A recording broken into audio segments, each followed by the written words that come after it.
This is Boadu TV. Truth and integrity.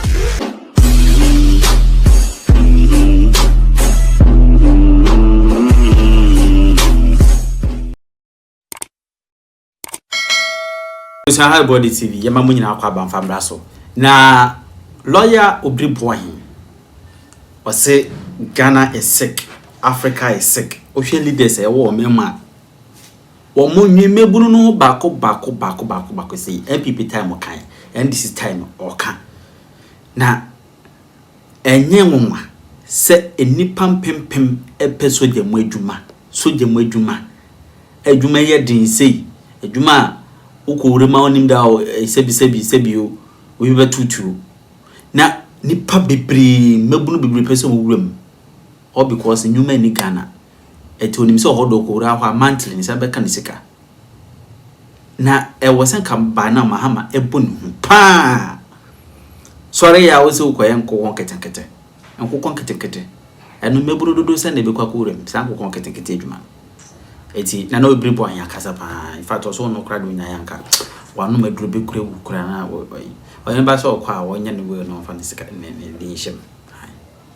No, there is something wrong. Maybe when we are discussing the budget, I think the country is sick. Ghana is sick and Africa is sick. So Ghana de aha enchokra. Ghana is sick. Ye de ma Africa is sick. Movie writers be as a script. Ghana is sick. Ghana is sick. Africa is sick.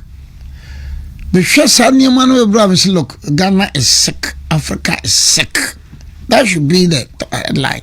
Ghana is sick. Africa is sick. NPP time can say Ghana is sick. NDC time can say Ghana is sick. So that is what I did. A history about 2 folk of Barbados. I don't Grenada. It was very interesting. When we say slave trade, you know, Asia ever told slaves for Africa. Asia ever told slaves for Africa. But slave trade in America. Na anu ani be kama yete meboa. Anu ani be kama yete. America, Portugal na we. But Asia be told slaves. And then when you do the history, so we are back on year. There is no record say Broni kokwayem. Ekoto akwa. Broni dia no tempo no na ni ari mo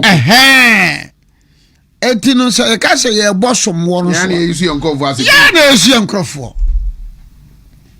asa obi de sika na ko wo obi na o ka say ni o ye sika na ye mfom so it doesn't make sense. So some African intellectuals and politicians no bebe jabede na be ye no ba hwe ne ye koso ba me ya adwene ye ho a e beboa yen sabi ka frache nsamunu na doso bibibia slave trade bibibia colonial rule bibibia there was my discipline in the Ghanaian system no modern day not discipline wo mu chen colonial era chenene no kura ni ho nsamunu look me can say ma quickly ma me fa ba ko bintum honorable Amina Ntaka bibi about the budget now I was Ashanti regional minister so no one they post to you so you see you enti na nanom wo mu nanom bo akwa me nkroma ma asia ifotu kwa me nkroma. Let me take this opportunity and advise him. I don't have anything wrong with him but me chance look baby onam no e fa sansa ho etoro mo amunim no mon kan kire no so Obiri Boahen say baby onam no o kan sansem bi no ho etoro 31st December okay in 1979 Ghana fought to aba Hilal Imam stood on the ticket of Kwame Nkrumah. Hilal Imam he stood on the ticket of Kwame Nkrumah because PMP no na ye Kwame Nkrumah party 31st December 1981 no Hilal Imam party ACP Profa party Jerry John Rawlings they too no Jerry John Rawlings they too no and now he's a beneficiary of Jerry Rawlings legacy na sabio nyansem hunu a mo wato aba ayi Hilal Imam ama Hilal Imam abedi so ama Rollins abetunu no nemu Rollins ni ho a PNDC ni ho a nka NDC ni ho wo ba be ka chiro bi se ne nananom ne CIA fo ne tu Kwame Nkrumah na mo so a Hilal Imam no be fa Kwame Nkrumah ne so abetu na nemu tin so e intellectual dishonesty enta bebrem hana yaka no nyina nchese me ya me de do ba bi kura so Nyankopon wo de ye no be fam ko because of ya asem odwene ho a nyansa nim ntiase nim wo NDC ni wo ba be ka se ne nananom yeku wamni sia yefo yeku na wo tu Kwame Nkrumah baba betu Kwame Nkrumah kotoka hali deku onimdiri no a sia ni bi wo na onimdie na onimdie kotoka afrifa deku hali na wo meka hu nyina hwana na esia ni. And these are the trouble dia akoni pa bebretim and the whole regional minister so unya we man kura binim keka sansem we no ya kwara no the position of a regional minister no e was so you don't try to patronize. Don't you see it as such? Oh well, but I'm just telling him the truth. So Nima Hilal Imam no kwa Rollins in the two no yes abenewum na CIA in the day. You should go and read the books. Uncle can books, you know. So coming back to the African intellectuals, you know, just African, because I'm disappointed, hugely disappointed. Can I topic in here? It's your time for presentation, whatever, baby, or the Kobe, and what they told me. Different from this. One way the political class, no. Being portrayed that position. Anytime you get the question Pratt and the rest, say imperialism, colonialism. But question Pratt, you are beneficiary of Rollins' legacy. You are beneficiary. In fact, sometimes NDC communication team no come. But CPP now, he say vice president. Vice president there. Musi pipi no Hilal Imam no ba ya na kwasi platinum nyina ato Austin nom na kwamra ho no nyina musi pipi no Jerry John Rollins na betugu ye and you rally behind Jerry John Rollins about us here so that is enough so otum for the and then adia ba ko eba hu say otum for call Grenada or call Boadu so no where they are no this semeka better semeka by the Ashanti tradition and custom no occasion bi oko ye bia no ntomo fra ye bia on frada yes but the Ashanti tradition and custom Asante for mamre ba mane no oko West Indies University uhu ntoma no fra no a the first time uhu bi osusu ofra wie no pedia waketi okono ontumi mfanto wa freda enko dabi say entuma mono dabi occupant of the golden stool occasion say entuma mono nti obedi obeko occasion aduasan kra nyina na say mono aduasan na no time no oba mu afra se no no obehu no ofra okobi joda no obeko bi branda ntoma na de ko joda no onfa nko branda na ne de ko bonada no onfa nko ukuada na de ko ukuada no onfa nko ya woda na de ko ya woda no onfa nko fieda. That is the Ashanti tradition, that is the Ashanti custom. So when you hear people say Ashanti ya mania enya ni kanu ke emu do Ashanti ya mane. So me nya Ashanti ni no me ka ya na ba na gene na ande be bento bianto ma gene at a material time na oko Boadu so ne Grenada no na kuntanase wahu ani kokofu ba so ba ko oti region kuntanase ani kokofu ba ko oti region na oti urawura be kwako ohene kwako okosu akire ne nkrofo so kuntanase and kokofu should be present ti asem ni yo Wa baby rawo. Oti region. Yeah. So at the very day na Asante for enter a Kantankranchi num ne Dwaben hene ene Bompata hene no mo Grenada ne Barbados no. Na Asante ahemfo no so binim so wo wrawra. Samre no na Asante ahemfo no so bi so ba ne President Mahama Shia bebe nkokon project. This is one traditional setup. This is one traditional setup. So you talk about, and no, it is their achievement. Aya wamu na wamu achieve na mitri ha ene me estolo. So that is the history. Now, mami sama bi onye sebe di emran bebre no. Ayifo beye wama fashe 29th. Jura in the western region. Okay. Yeah. Wama fashe 29th November. And it's a young festival. Yeah. And they're also talking about some buyer and so no. If we jura one more traditional contest in the Bamianko. And if you read well mama Gidi say jura ene mpoho ene sign for nyina no one ya hunter. This is what Wellman is saying. Enya me na meka, enya me Obiri Boahen na meka. Me mfa me ho nhye abako semnu sa. But the Bamianko people, the insane and the Mpoho, I say Dabi Yanya Hunter for. As to who near when I can no creno, men family hunko urem. Uram pachotimas here. And the same time, I you for so bayano 22nd Sashi and Miaso. Yeah. But so bad, and my friend Elio Festival. Elio, yeah. Sexual Elio Festival. Now, remember also, they're the only group of people about Kuma, Akonyano, Ayensia, the Sashi, and Yasu people are the only people who are Mabakuma Hina Konyano, Ayensia. Anytime Sashi, Paramount student be vacant. It's a sense in Mubako, never a man.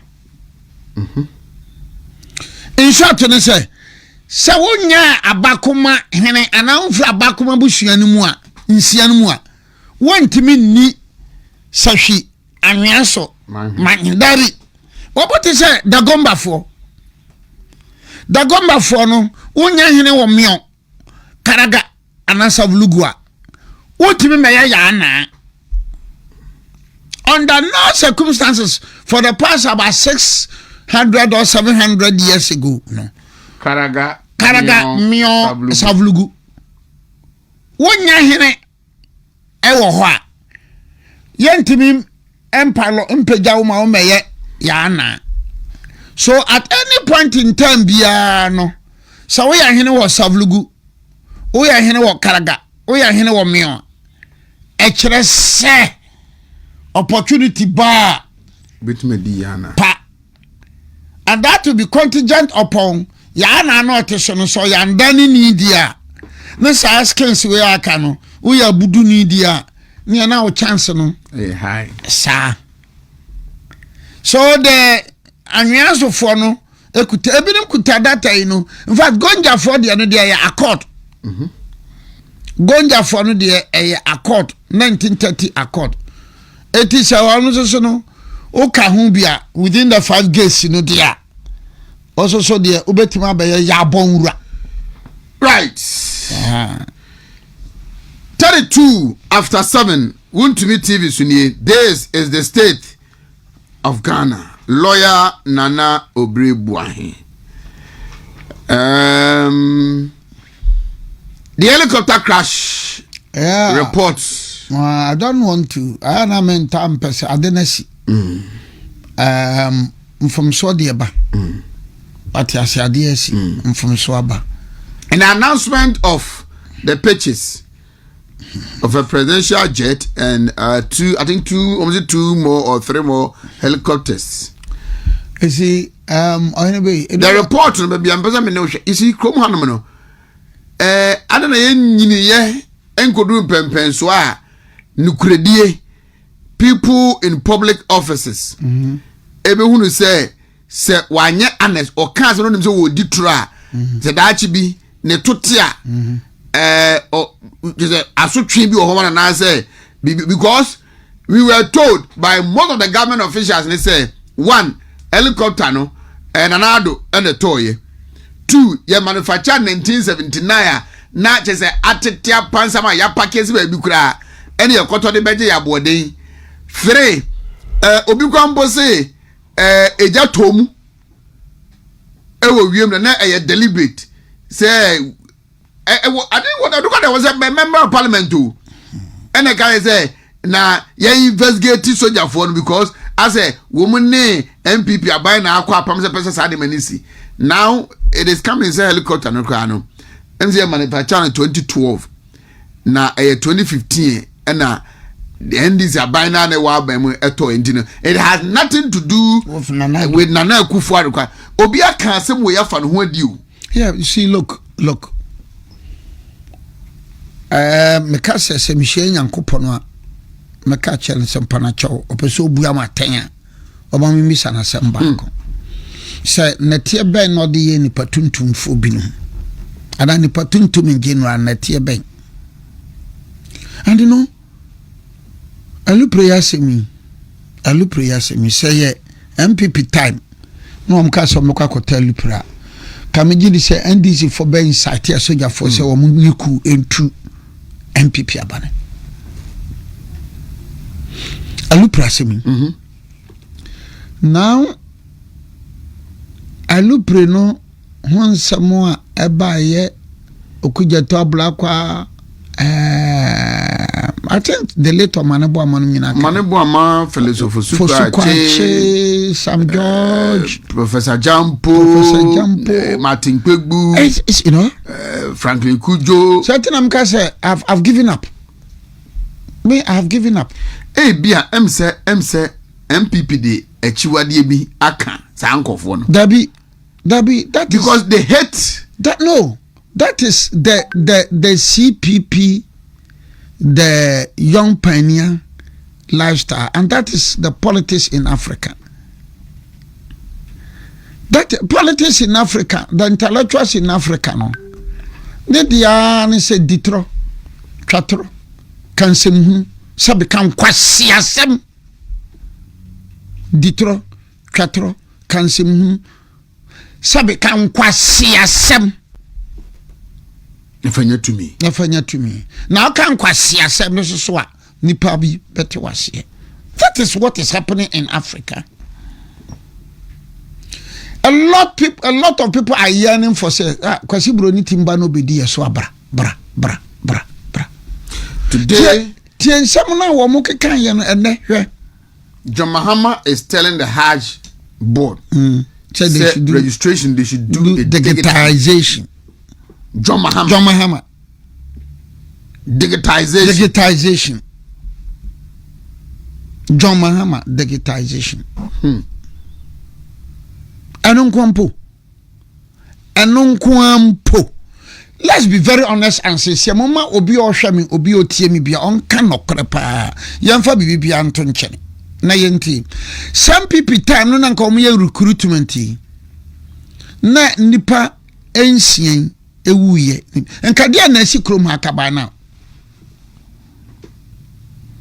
enka agbo na wa ye rasta no mo friend on there or the same people Raf and his people me catch you senka wo mo be enko for su kwache no vigil that night. Yeah, it will pose serious threat of security.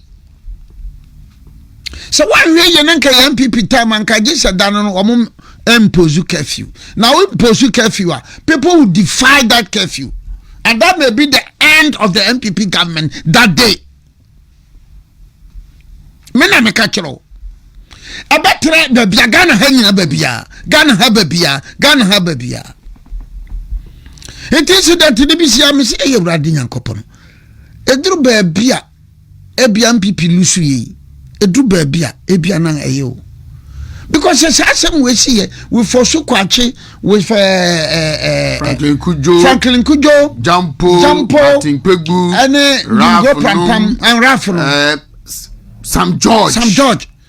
When the man who was even vetted, first question was say common sense. And I should say yes. The first was a common sense. Nature say common sense. He was being vetted. Or the common sense. No what boy be that. Look, and I've given up. A member of parliament. That's what I make. I say parliament. Say they are destined to die. And I think him so be wish have that. Say a member of the new patriotic party. Na I am not no. I am sad no. I am east now. I am west no. New patriotic party ni bi. And then NPP wa power. And then come amene ko kan asem no a. Nka me ka be kiro say there will be upheaval in Ghana that very day. Me do nyame hatasoro. And I was so disappointed that the speaker of na man can and I did say no beka. This is Ghana for you. Ghana no nie.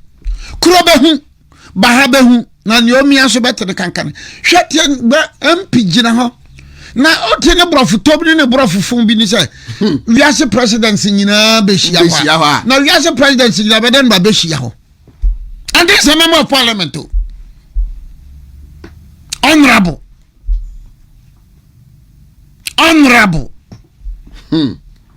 No, you see. Me economy me say my bu. I've given up. Because ni money be on mo try hwe muntaka sem ya okan ye efa now yo a member of parliament has lied to the whole nation. Anya no kura hwe ho so security won some. Yes. And mama mi won ko bon wo Ablekumanov. Nyame nko a. Nko mu kura. And then they came to justify it and abuse the regional minister, Greater Accra regional minister. They justified it. Said she deserves it because look, I have given up on Ghana. Me Obiri Boahen there. I've given up because me trase ka hwe ne economy na ma pagament sa ma ba mabu awie. And you know, when you find this unfolding drama as if faculty in the aegis clearance of the National Cathedral. NDC lawyer and the Supreme Court. NDC lawyer no the Supreme Court. And the AG response no. Kasi bibia o parliamentary approval. And parliamentary approval. So that one, if me media no say whether parliamentary approval, whether no parliamentary approval, whether NDC or better so, whether NDC on to us. Me position is say na won fa on money ni sika enkoye. But that's been my position, and I know I should better my position. I know I my position. Mensa samo. Anunti ena ma meka say me de me na ne meka no abawum but na the age the NDC activist Captain Smart no okay on your TV about the cathedral and you know nobody is being apologetic what we say that he Johnny's bite okay Johnny's bite then I think City FM so boy be ono oye okana wona tenten you know Caleb abeso no look Ghana pa ba bia yadruni amanyo semti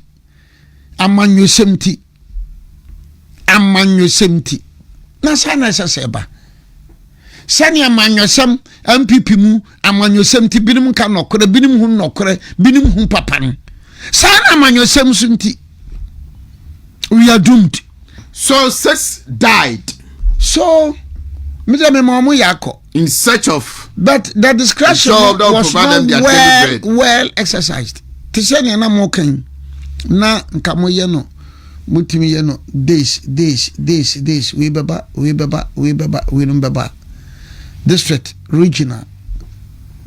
I know the time has come. Make I say in 2013 I made this suggestion because Germany and I mean you obedient command or catch them say or more soldier for no any police for no yama ko school no tisani what we SHS no obeso ko degree no ko school no we yeah teacher say what school no and you are having the training and this idea ye training bosumi nsia bosumi nwotwe afi back no obaye no be mfie na mfie nu etiminya san for them say oh say ya depa anti since 2013 no makase enye se na ye be yes mumra eda amfa be be wiase aduri because ganna no kra no ye be ye no tertiary we have some selected schools be eti wamo SHS no na omo no ye ma omo conditions no nti oya nti okwa school no obeba be soldier obeba be police prison officer customs na wanya sufficient time mfie num anya ne okwa training no bosumi nsia okwa na simfosu bosumi nsia okwa no poalungu bosumi nsia migration yo custom yo okono nakakravi na nyansa bene nyansa pa bene wo hwe incident bi asi wo Nigeria ye ka professionalism so wa hu Nigeria incident bi akovara pa FCT Abuja Nigeria una we governor ho you are appointed by the president ana wike no ye PDP ni but oboa Tinubu because oji state bi abato no ma Tinubu na Tinubu ye no governor ana omonam I think so Ghana ministers no so omu ya omunsua bibi mflim ana okoye ohene ba okoye na oka kire a 3-star navy officer no ka kire so person okowura baby oye no any some sit down no see oh I'm following instructions from my superior officers. Yerima. I get all over Africa. Say yeah, and they tell me me read the avid reader. I get all over Africa, all over the world. Then work catch and say unim say mena me you know come no see o minim. No see o when na suma no see o min disclose. But I am on instructions. And the governor no also that from say soldier panyini baako no anene kasa no de man a person boss so no kasa na governor de man and you know the boy exhibited professionalism on any panyini no kura kasa for no na ni sahye no botom si no wayi no ni panyini kasa no wiye and then we can also na a lot of for shut up also I won't shut up also you are fool no jina. And what happened in Nigeria this week must be a lesson for all abayin panyinfo no Ghana humaso no adonso Ghana humaso no NPP time o NDC time o Ghana humaso no adonso obati yesi regional minister bi and a minister for way or call Ramsia site ye ko bubu dan Ramsia site no so ye forestry for dia Ramsia site no e forestry for dia so wa bubu anya forestry for asaba wo masi dan regional minister wasem minister for interior wasem minister for national security wasem I get the case bi wo Kumasi ham His Lordship Justice Richardson Lands Commission koye so man order no ko bubu kiosk ni niam nyina on government land no o man na ko bubu ya da nyame hia boa no bubu nsase ni nyina kiosk no wonu me sie a che Lands Commission kotono ma amanfo me do nyame Lands Commission kotono ma amanfo o tin nim wo bubu wie ya no ana wo ma asase ni ya wo mo dia no Omo be fa me. And I call high court. Now me call filing motion. And I succeeded. I won. I won the case. Now Lands Commissioner book kiosk in structures more than 500. Omuyo no moza aton. No, ma tontona ma manfo. Ebine sofo line. O ma tontona ma manfo. Ebine soja for. Sofo line terminal na ho no. Ah terminal no. Na terminal nka ba bia Jennifer no no. Okay. Baby ni soja for park ye wo hai. Ai baby na kotokoye training. O mu ye training. Ho yin ba bubu no. Ba bubu na ba ko bubu akoka su ya bo asenet. Baby and Batonton, Lands Commissioner Tonton Nina. Country Benny. The indiscipline and the lawlessness is too much. But to tell I had to go to court, file a process, serve the Lands Commission. And then you won. And I won. 6 dead recruitment exercise. And families, no? Can they take the government? Yeah, they can. Sir, he didn't exercise discretion well. Court. Yeah, and they will have a good case. They have a good case. So when granted is anka wo twama no na me hwa kire say ben na man panfo no na man yakwa Ramsey site yakwa bubu dadagu yakwa achimota forest no eye school bi dia eye ahene binim dia yaba ha yaba bubu agunu wo matonton sase ni nyina Lands Commission fa tonton sase ni ha Jennifer ho na wo ka no Jennifer no me ma abakwese mi pa in 2017 I went to the High Court na me koje injunction in 2017 no defendants ni bia injunction effective on bantam ahene ka ho yeah I had that injunction me Obiri Boahen me defendants na bantam ahene ka ho Lands Commission ka ho Jennifer ka ho veterans ka ho 2017 na me injunction over so for good then in 2020 na nkrofo so ha adwene eti me ka se me koye join da e be che so I issue the fresh rate na wo ma me sama in 2020 no kwada so municipal assembly na ka ho ama clients no kra na wo nyini se matimi na NPP no was no veda no wa sama na kwada so nam se munya masam no I'm a professional lawyer. Na me saman kwada so municipal assembly. And na me san saman Jennifer. What? And a case in the pende.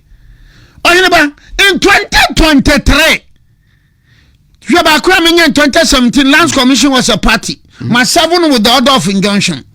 2020, Lands Commission came home. 2023 November, Lands Commission had a list. And the baby Jennifer one or the aqua coma. Almost a station be on. The Kwada Municipal Assembly. Me try na me kasa say ya. Ese bu say Obiri Boahen bibi ha me. Because me no krakani. Kwada Municipal Assembly. Samra na your friend boat. Yeah. Richmond. Copelis ni hwe November 2023. At the time of 2017 menya injunction. Ewo court. Kwada Municipal Assembly. Masamano. Ewo court. Onion Jennifer so masama na womo ewo court. Na woni ma bra some politics e wom. Da bia o ka sam kire NPP fu abemfa. Benfa o. Bentie kasa. Bentie futuo. Jennifer no donso. Ben be yire ne be ma ne babuso for Jennifer na wa ha no. Womo branch wo Jenne wo nkanan wo agogoloshi. Be wo Jenne ba bi bebre. NPP time utim say list na be konya e fraudulent kwada so municipal assembly list no e fraudulent no ana omo fa prosifo ne sojafo ekopam and you expect them to come and vote me performer Ashanti regional minister any boat to me pa they should call in send your make an meboa. And do you think the NPP is going to win? Okay, sample for better Obama NPP. Woman, no more a soldier for a coy, and your proceed for a coy. Now, soldier for no proceed for Kramosomokono. Krata bank, Mamma de Krata, and I say, I was a Krata, say a cockle munina. This country is sick. And NDC pension and money, a bayare, NPP pension, a yare. NDC penso so yare. The country is sick. You understand? Yes, sir. So that is the problem we are going through. So Nigeria near Beman, naval officer, Onyadaji catch the government, Nigeria, SMSC, or among for a governor, no, sir. Professionalism.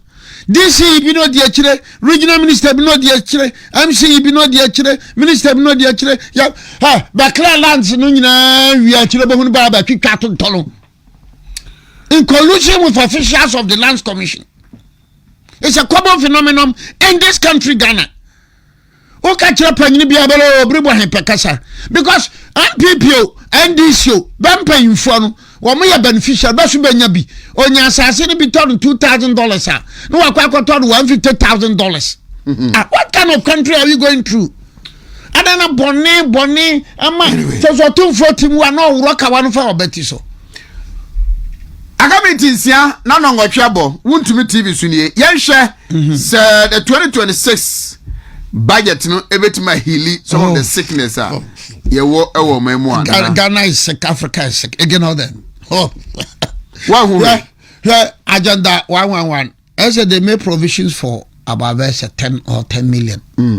So agenda 111 it means that woman making monetary provisions for it. But agenda 111 for sure also they are saying nurses, teachers should forget about next year. They can't recruit them. And yet they have woman set aside some the TFE. Yeah, TFE. Is it 300,000 or 30,000? A TFE toilet. TFE. And now we are baby we are see a dream. I was buying a CC. I buy CC. Me say African intellectuals, African politicians there. We can crab no craka for me ya one the whole Africa. Utie. Na muntaka so yetu. At the saying Mubarak. Aha muntaka Mubarak. Ah yetu. Asa ya panyini pa ba baumia. No craka for no. Aha ya panyini ba baumia na me na muntaka. Na hwan so kra biu na metimanya no. Na on fa menka ho. Aha o my on many asa. Na ahi soja ni no a naval officer of Nigeria no. Me wura Nigeria ono beka ho. We kakra yendru Africa pa binya hwose bedru num. No, how do you 2025? Say abanisi me yisika makosi TFE. Nanti minister no on African intellectuals. Oh ye nyina bebe wiye sika na di nunti o. Be pesika na wiye dia. Ora abansi akwa kotro ayikro from market so. Sika wia krono bo. Sika wia krono bo. African intellectuals, African politicians. No akwa budget we. Look, enya sika wia krono bo. Eye done 2025 o se me yan nkete project. Does it make sense? With due respect, if you come mental home and then you will see professors extolling that public project. Policy, professors extolling that policy, public administration, extolling that doctors, policy, praising and singing, applauding to this policy. So in this time of age, already Yankopon dekra no de begu fa han. No, because private investments is going on. We share one district, one factory. And so also a chamu. Oh, also a chum. What chat anymore? Adding Kukonk. Now, man penning to one for you, man penning ferry. Now, Abba, something which KMA boss ought to have done this. And there's no basis for Nkukonk project. For sikano koto bangi bi na bangi no amount for apply woma bibi wo mu nsem na opese ya nya nkokopo me kan MPP time me betena ha kan MPP time so Dr. Kote sikana mu de ye wei mu ya planting for food and jobs no ebi wona fo bi no okodo man poultry farmers bi eldane ampofo no wo beti ba produce wo metimi I produce nkoko ababe se na watara MPP lasa watara MPP Doma Central. Also, MC. Mr. Sanipa we ampofo Watara Ena Elder 1 million chickens. One bet me 1 million nipa miensan. Oh, 1 million say. Oko omo potru kan wo mina nkokwa mbeni na buy around 2 or 3 million. Now, President Mahama. President Mahama mo fa invitation to say no ma wo simiti. Me say hey.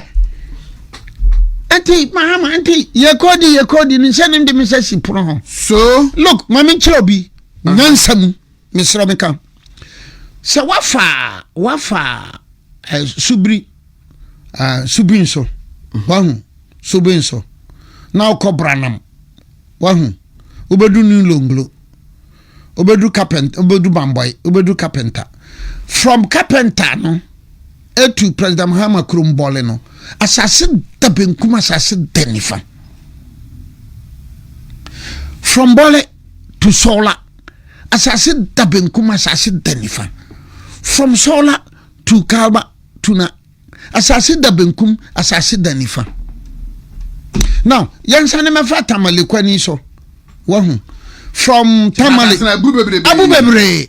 Now say abana na niabre na so pese wo limit importation of frozen chicken na ma fasikana ma bank no fa ma private investor no as loan to say one district one factory. And as mom already graduated in the poultry farming. Wo dey say o pese ho no on pese sase no begu ho no pese nipa no bebrebe free soro ho abaha from tamale to mion asase no da ho na conditions ni bi ade obeye poultry. Yeah, poultry no so ye obinim a wo mbebo ama na ho na akoye no ho na abefa nipa no ho na abaye adwuma no me ka bibia se na wo de akokwa nkete experience me manya no oye NPP communicator constituency communicator obebi sha akwa nkete na what mean kasa one money bi o money.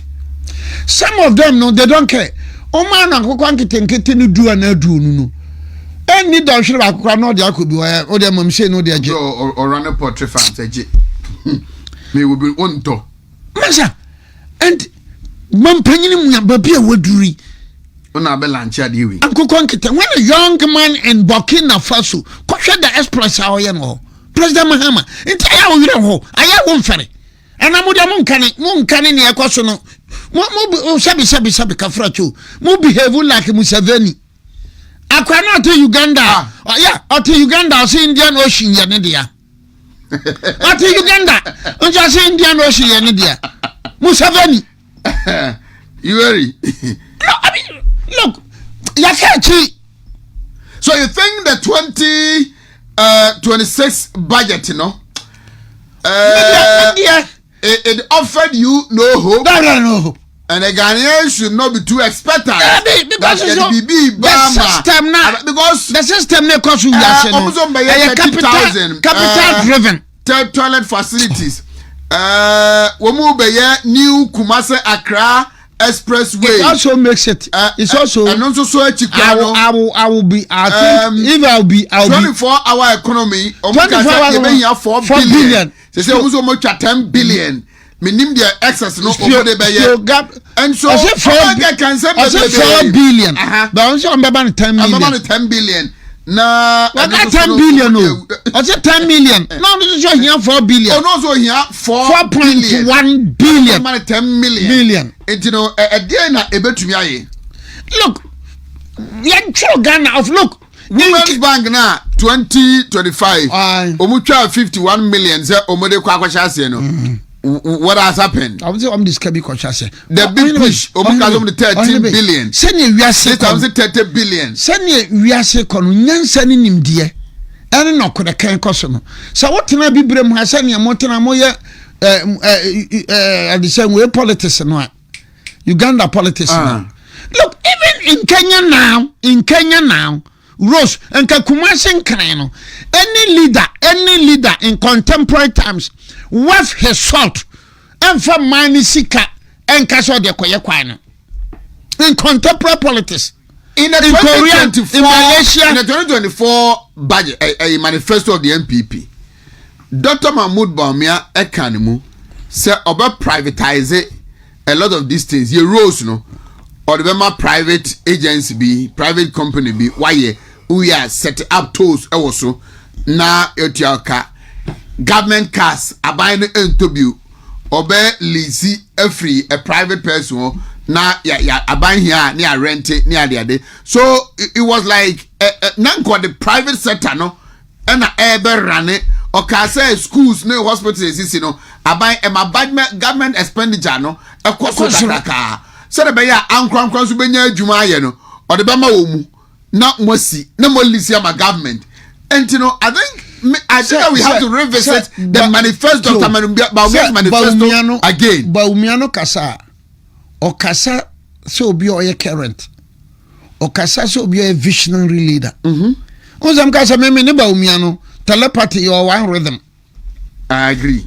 What you say? Telepathy me ne Bawumia one rhythm because ne Bawumia kan nyina na me makano dada. Ne Bawumia kan nyina na makano dada. Because me tell two quarantine, bebre you go to the Bahnhof, train is you always see a private train. African leaders, African intellectuals, African politicians, bepe kronwa bo, bepe sike wienti.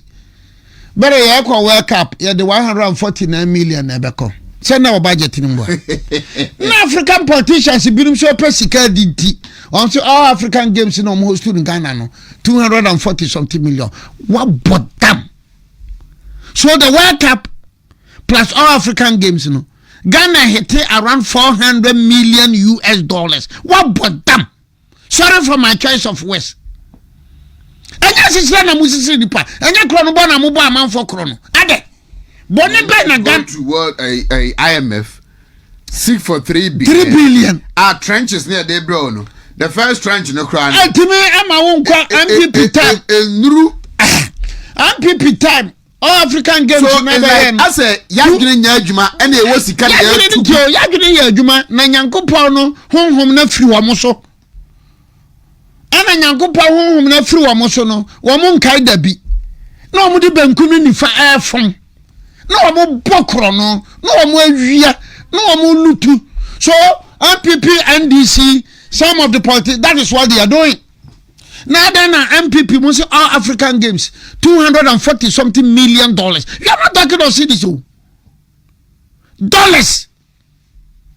Now the World Cup is showing this is so they become here. Then you are in the range of about 400 million US dollars. Ah, now you got a new capital crown basis, and then Namida, China question, been back on them. Onyankopon ya mompa ye mana ya kan di four shows nyasa benom ebasa wo mobi me an African intellectual no ya mompa no kra why ready so be bompa ye the African politician ono why ready my brother shani akoso all over Africa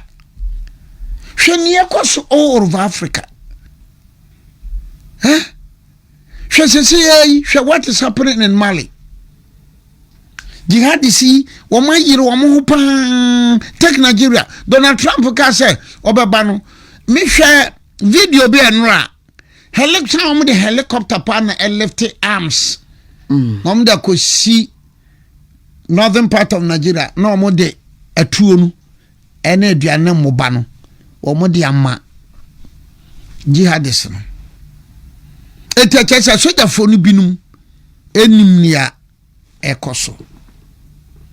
And that explains why sounds Joe Biden time no person oko blaste woman. Why no man liki e dia maji hadesem. Nti da person ko na nkrofo na no mo hwe tam se nkrofo na da. What is happening? Nigeria ni ekoso. With all the oil reserves.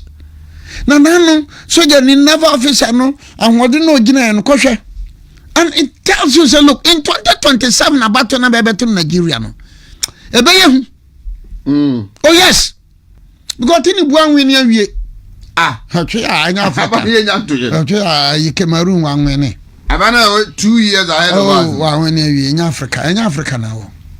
So consider what is happening. Oh, you don't have a visionary leader.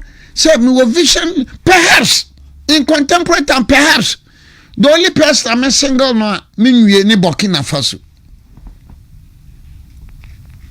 Because me can Burkina Faso fine, Niger fine, Mali fine, Guinea fine. No, one more me single almost say one more year. Because I'm better like President Mahama ya de pa na jam. No way dear. Look what is happening to President Mahama. The level of insecurity, the impatience and intolerance.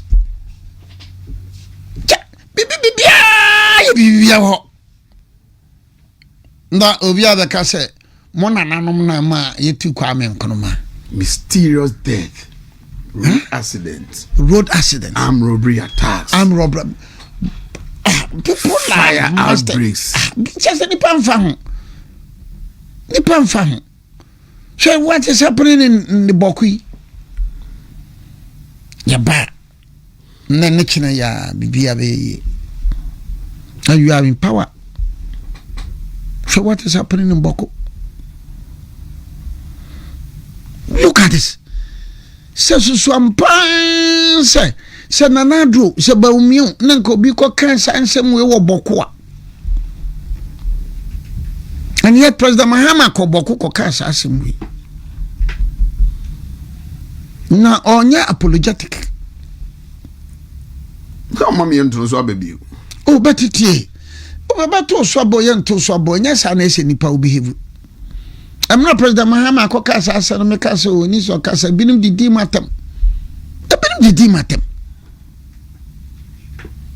Daydreamers womu didi matem. Ene ayara gatin kan ya o dwana nim se majority leader o team kono mpasi so. Look at what is happening. The indiscipline and the intolerance going on in this country. And now want to say some George Pacha one answer. Could you talk black Debbie? See to Obama, dear by 4 years and so. No, but the point is that young train. It's so shady in ye. It's so shady in ye. Now, buying by you, Albany by ink and I quite abandon. So we abandon the existing one air question. Yeah, started a new one. Kumasi Akari Minister be Obesayano Obenyan Sokolafia. The top up. This is what African intellectuals are interested in. Sokolafia top up. Adiaba ko de boy trisuwa ye sa toilet ya yes Ghana first toilet no ba ko e wo KCC school south ya ye besi ne yentima mia no sa Ghana first de no sa Ghana first de o wi a na nya ban no na private Franklin Akule madam for no okay ono na a private person ade and ono no ko the assemblies no. And it was a very good idea. See, and no Franklin no cry and sana obey no DC is been gigi oh baby Kumasi have baby DC NMC regional ministers regional ministers in the team entiman kwanko every no but ankwankwa no cry now no hwe no waye no nya so mfa so no egosi se aban there musu be si toilet nkwa 30,000 does it make sense at this era? Does it make sense this era? If you been here, see yinim. Say be anka public places, be a transport station. Places and recreational centers. People are more private. So the private person you should do it. VIP for by Odu Bunso ha. Bunso ho. Yeah. Otra Bunso so ba wani kakra bia nso wani mo so omo obi wo ho. Am focus ye bebre. So why should a visionary leader, a responsible and a reasonable minister, a responsible and a visionary leader, present time now you will me TFI now I go kete kura oka in Belgium when you about every single day be about 100,000 every single day And they have organized it say omubekum 100,000 no ebi baba Santi every single day no so ombefa bia be 200 no mu produce sa this is what George no madwuma ono ye oye no creel me just say broni die babi e broni wo de now na 2020 we dey be etiafi ye be adwunsobuo ye be sisi ya kwana abane beye previous experience ni nyina sika die sika wi akro no bo David we was something sam say David nyankopon nya hane na senka de mba nso so wa mamia be wura ha opese me meka won sempa no meka nsempa no enti wo hwe manfo nkra ya be ko ayi bebre ni adwuma ye yesi bi nkra kuta degree ya bebre and so no call no SHS. Are you not worried? Are you not scared? Say nipa about 65,000. A year 110,000. 65 near omo qualify. Almost there's about 50,000 more apply but omo qualify. So if you are a visionary leader, if you are a responsible leader, you are a forward-looking leader, you are a sincere and honest leader, you must even be alarmed. Mama ne maya ba apply can 110. Soldier, na police, na prison, na fire service, na migration. No. Amami gidia wo nyankopo mu kura no. African intellectuals and African politicians. Me ya kura no me gidia no wo mo kafa nyankopo ho no. Me gidi say Dabi. There are some question marks now. Because ya bibia mfokwani. Ano na mtiza sa NPP tami. No more renti adani bebre for Ministry of Foreign Affairs, for ambassadors and high commissioners. Aten. It is over years gone by nanka ya to adani biya. Why? And so and they think that the ordinary Ghanaian no ya so kwasia so jiminia so yanyanko yemu wa munko yensisiri wa munko yemu kamba mfaso yemoba ponko. So NPP time the same, NDC time the same. Now what say at least so me try make us me NPP nende NPP ni na NPP ni ameyano NPP for the 100%. Me nkasa auto because the issues I'm raising them today no issues that I'm raising in them NPP time me raising those issues. And so up to now President Kofona started Buankra in Lamport. Nasa Mahama ne mo se ba mo manya MPP ba no in Lamport gamunwe in Lamport. Some people are very serious on this in Lamport. Akamunwe. Na train kura MPP ATS train ko himfa. Train e ko himfa. And does it make sense? No be wa Accra na Okoba road to Paga or Boko or to Sampa or to Elubwa. They no much she call to me a meeting. Yeah, call way. In the last 2 weeks, I call Elubu twice. Oh, faka. Nana. Elubu, they saw the cannabis. Nana. So, Nana. So, from Kumasi to Elubu. To Asanku, and then from Enche to Elubu. Ghana, it is terrible. Ghana, Banka Udra Lubo Nanka Ura Vorians on the side, so they are Mukwan come. You can't understand. Sha Uko Gonokrum, Cote d'Ivoire Fana Mukwanos, Atra Boda Nukra, Benim Ababa Boagana Kakra. You see the difference. And up to now, President Mahama, na me say President Mahama ba now no, and kayatima ya system of DCMCs, ya beto o so aba. Da bi emasa. Anya no ne odwene ho. Nti ne MPP for no ntimi anya no onso saa. Eti ne on president bia pa ne say, ono na ba appoint DC.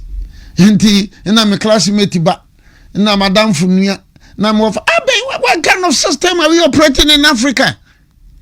What kind of system? Now, me can say, when even MPs have gone to the president, the president, finance minister, or Bayaka, Nasasano, it took the president about 1 year. It took the president about 1 year. Now you quiet and answer your buy. You quiet and answer your buy. Now President Bishop Boadu could conquer Tenkete. Abba. No criticize the digitalization. Say, young Crawford in your document near Papushita. We are good to go. Digitalization here, and I say digitalization. That is Africa for you. We need to sit down and think, say, for African. I don't know who there's something wrong. And why have we failed as a party to speak about these things? The things, yes, ebi owa edifo, eno mu kan wasem edinya power. Ebi owa na ye nifo. But look as if say we have given them too much space to operate. The NDC enjoying too much peace. Bedinu nipa no dibi. Bedinu be dibi.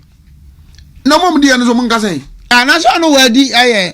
Ye nipa te akotese na om ka say omo be ye yasamwa. Director of communication. Because no, mon fama aduma ko ba fi.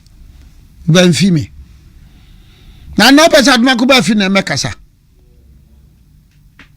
O pesa aduma ko ba fi na mekasa. Ana gasa ni panu di animu nyansa. When you have a situation DCs, MCs were complaining konya kra ba ye ama be kwana manka wo maye no wo ho.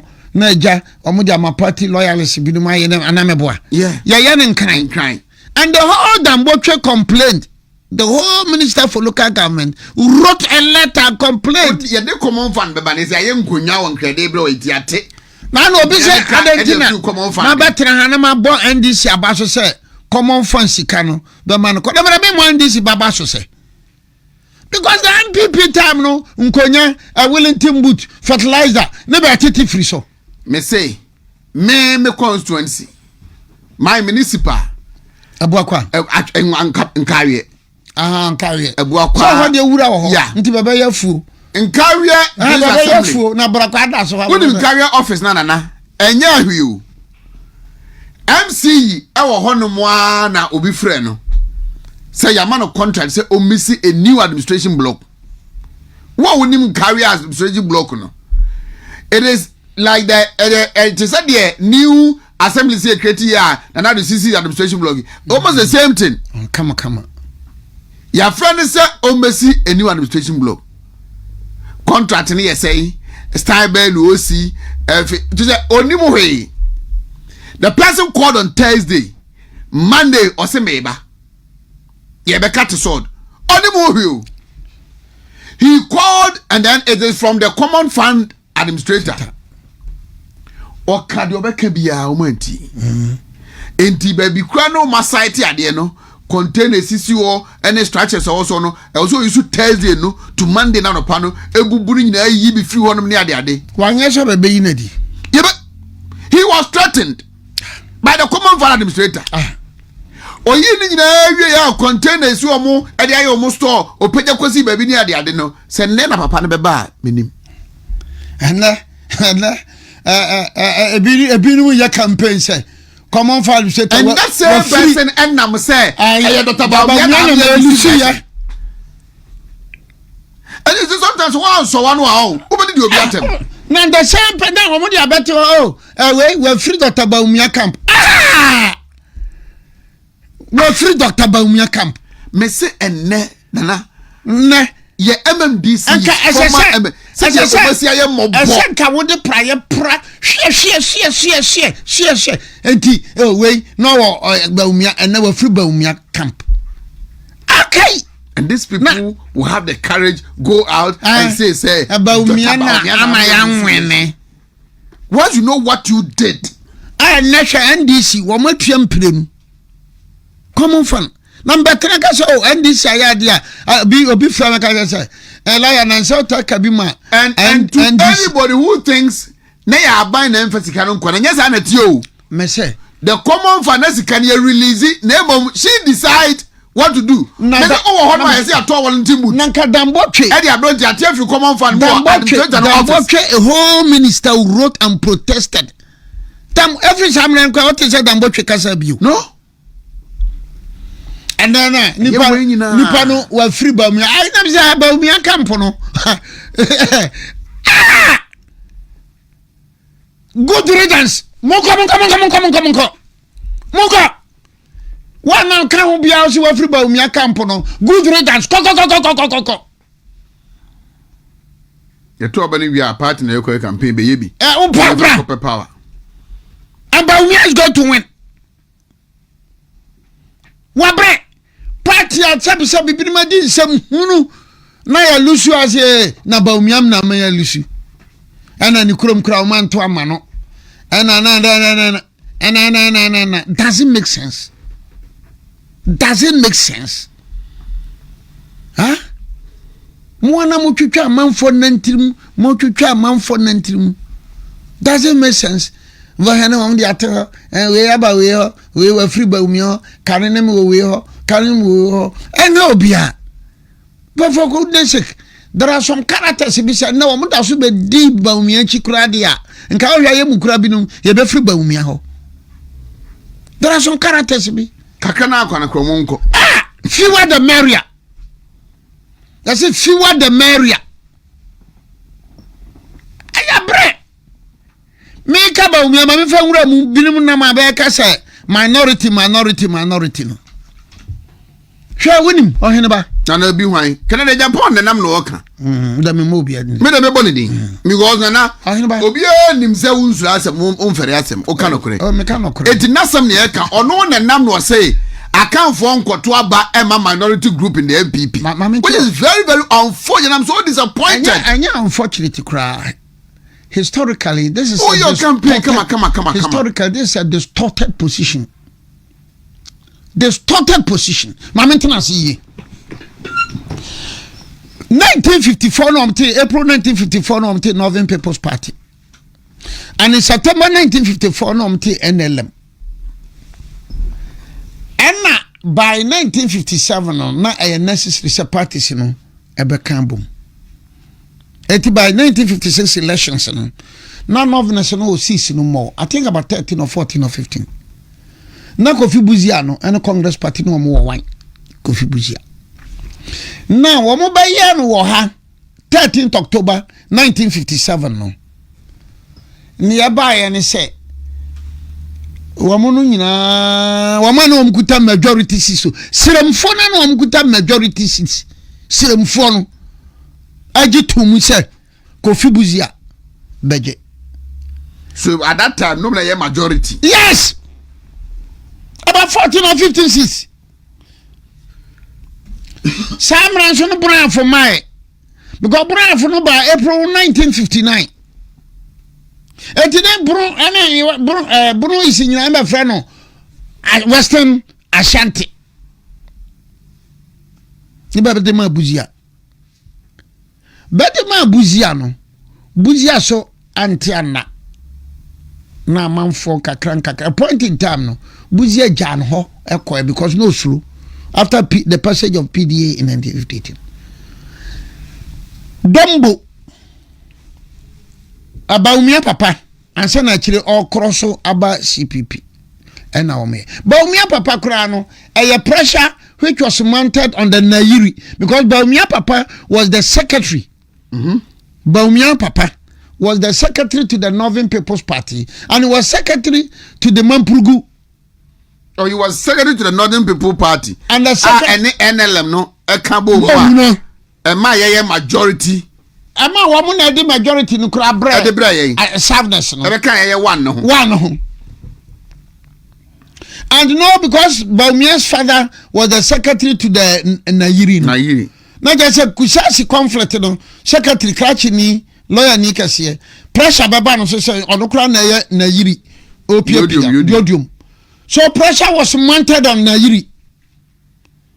And pressure was mounted on Baumia's father. So one crosswa. And say yen develop mo. So Baumia's father was forced by circumstances to cross carpet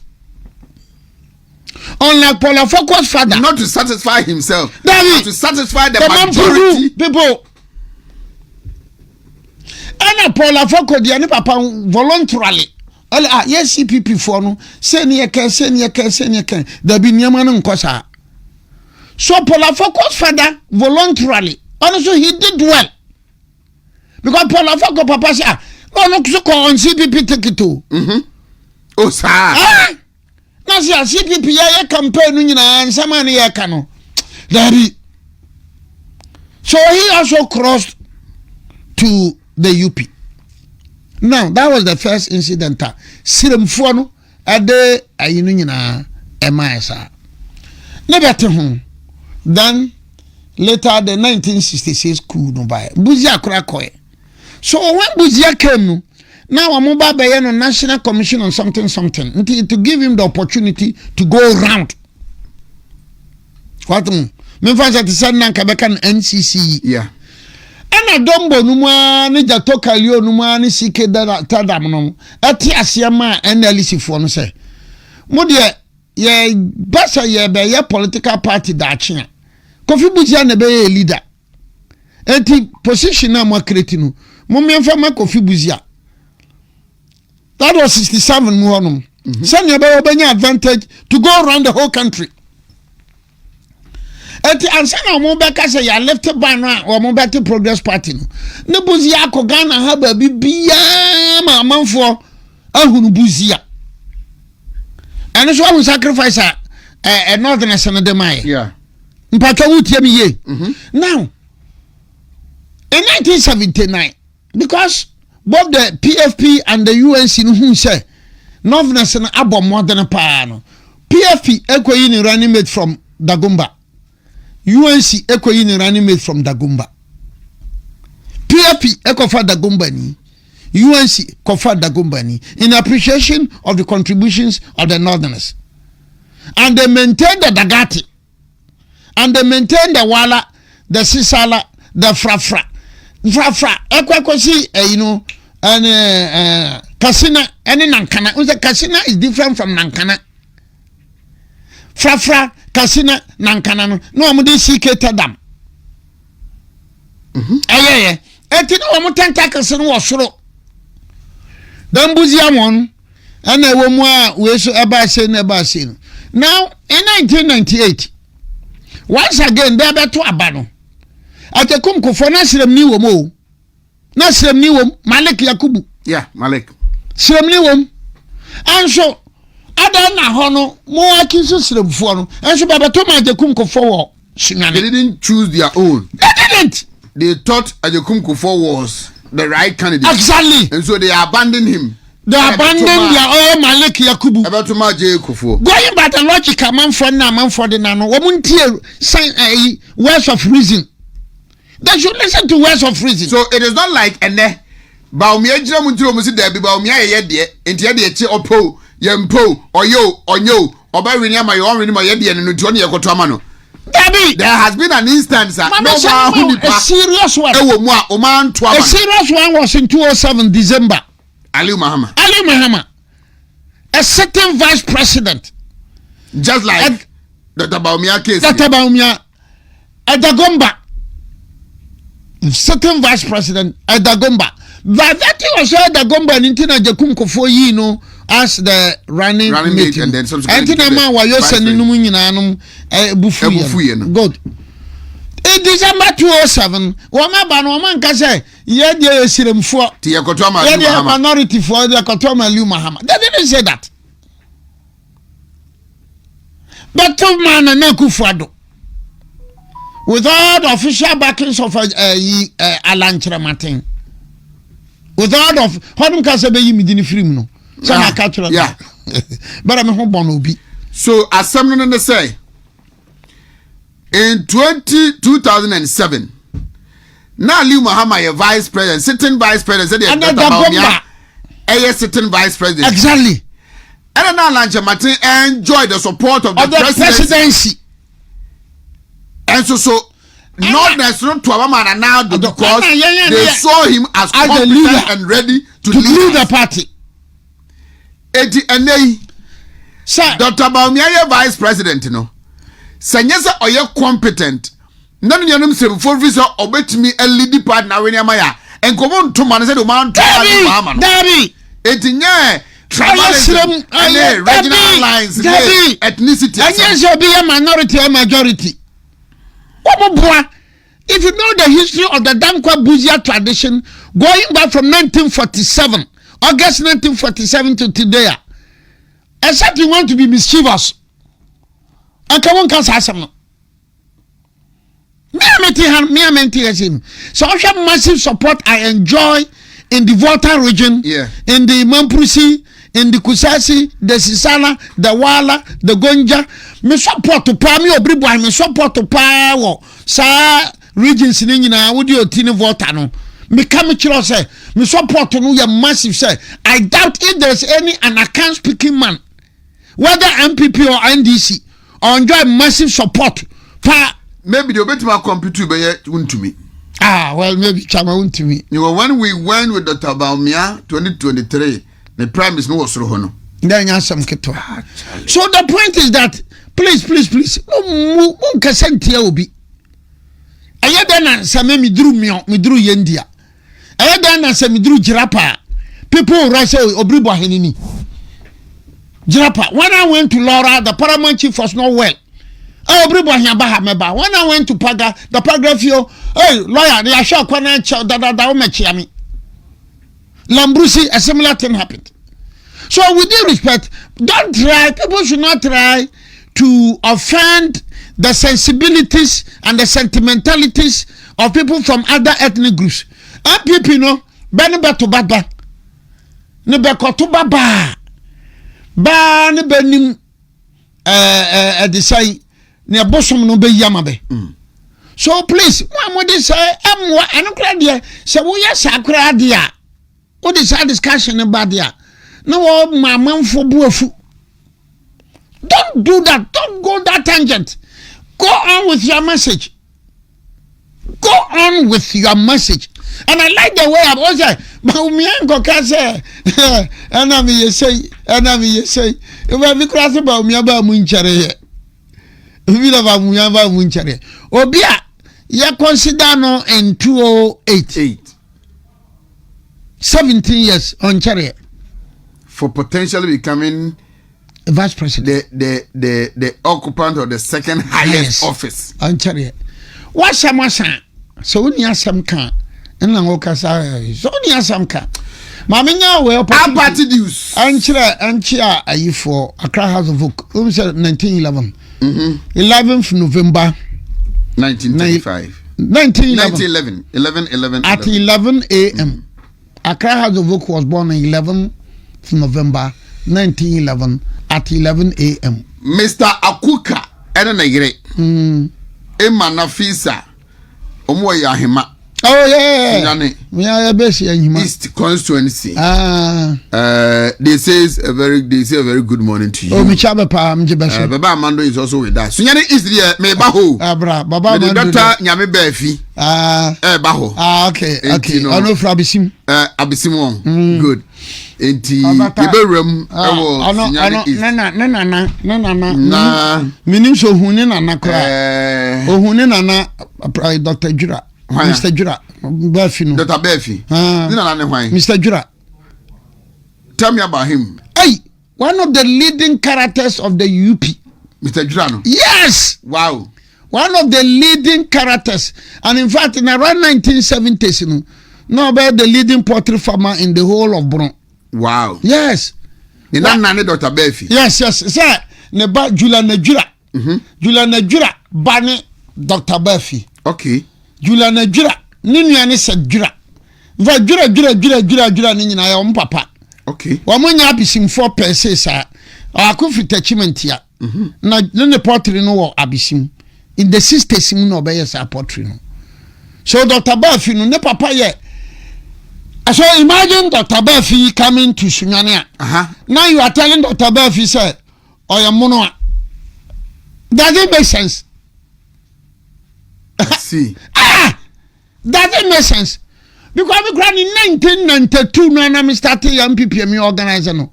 na me call Mr. Jura ho. Mr. Jura no ho. And that time 1992 na Mr. Jura yemre. In 1992 na Mr. Jura yemre. So wasum party na. Kwame Nkuro PDA nyina Jura wo man kini bi. Jura. Hey, Nana Sabin, upa so Nana Sabin, Hidiem. Hidiem. Upa Nana Sabin. That Mr. Jura may be older than Nana Sabin.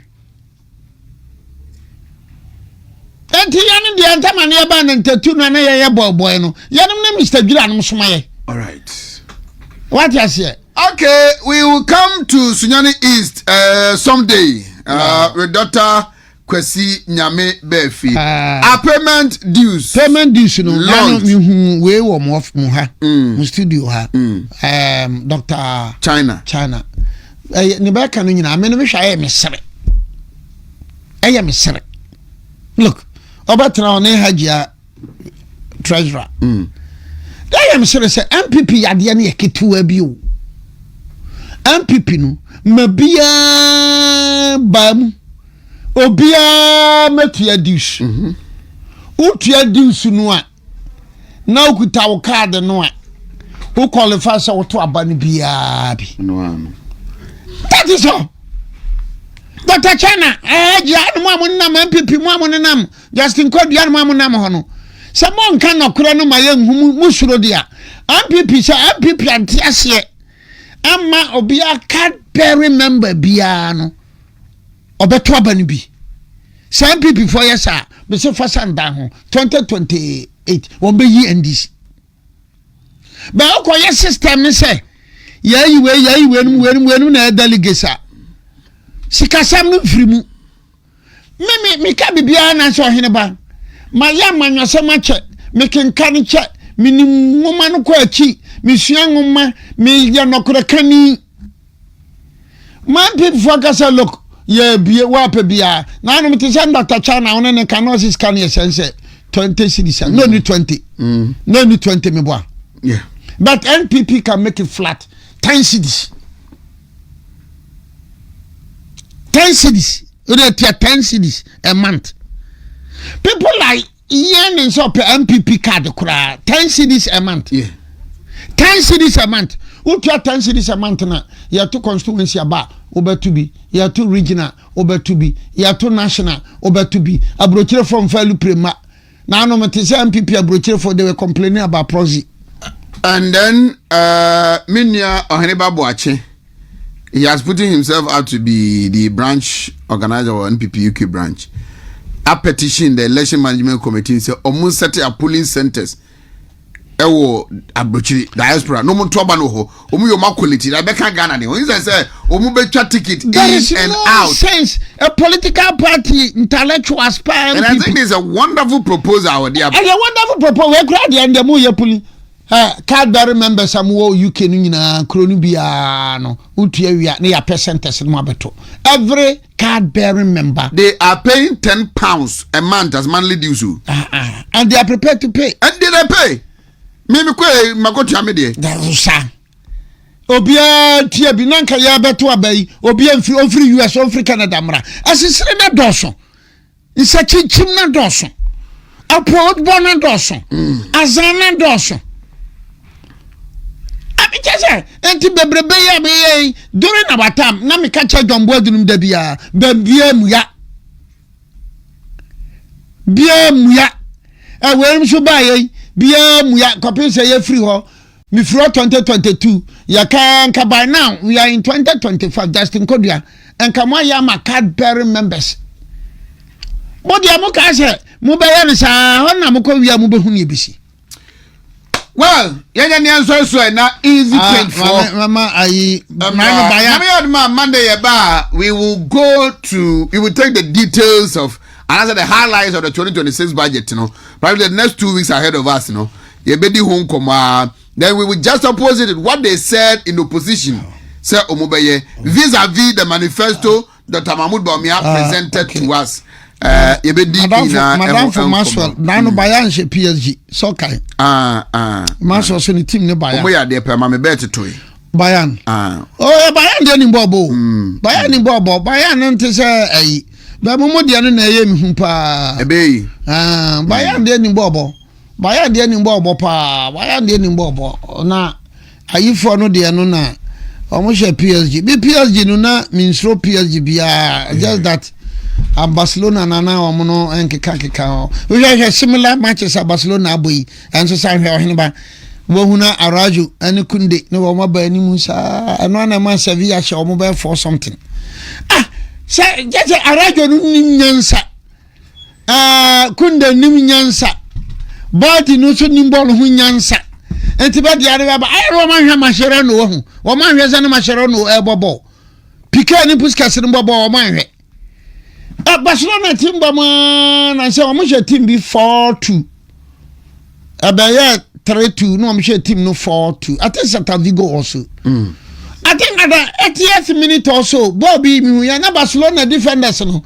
wo ma tra center line no kura already nyame all the defenders na say wo bi boto akira na say wo Mbappe dum bia na Salah num bia anyway the chair bia adwa so chair adwa hwere or polling station officer wa twema go be ja south oh me che so bi nua ba ono so so mfa woni ago aya na Ghana sam na du ba bia na che say wo tete kura say na mkope fura dan bi kura num nko ana because you say wo ba ya sadia why or well my review na we be chakakra fashion mission mami because no both MPP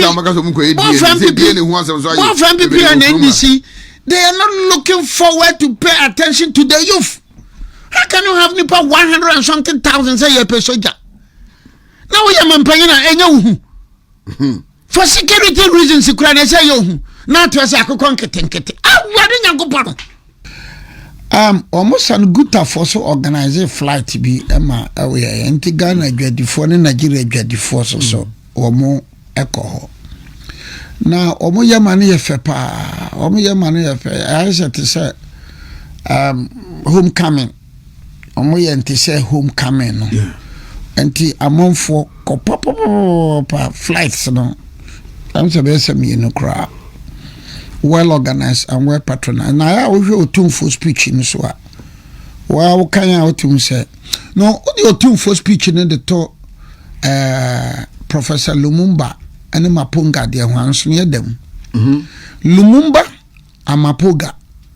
Oh yeah, speeches now delivering in a no Gidis Africa yaka chinina no yakwasi bruni yaka chini nyina no yakwasi bruni but oyo tum for there na was oji tum says literally no Gidis say look yeah even after that you could have exactly that is the difference and vast different I support your tum for can that is the difference that's the vast difference and I support your tum for can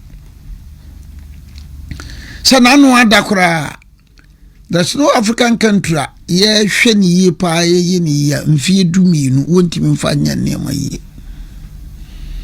enti Mapoga na Professor Lumumba no sorry adabia na abrofo ye say orwa wonim say Ethiopia wadi Djibouti so dawo Ethiopia no wadi Djibouti colonize Djibouti nti Djibouti nya independence in 1999 from Ethiopia but that was say yeah, as the European countries no can colonize na omo abaye ebre Djibouti nya fa hundie free Ethiopia ho some African intellectuals na de no kurani kacha o hia be kura o hwe be share no waye twu anya se me ka cho se Djibouti nya fa hundie free Ethiopia ho a o nte kura da nipa bebre kura nte da. That was in 1999.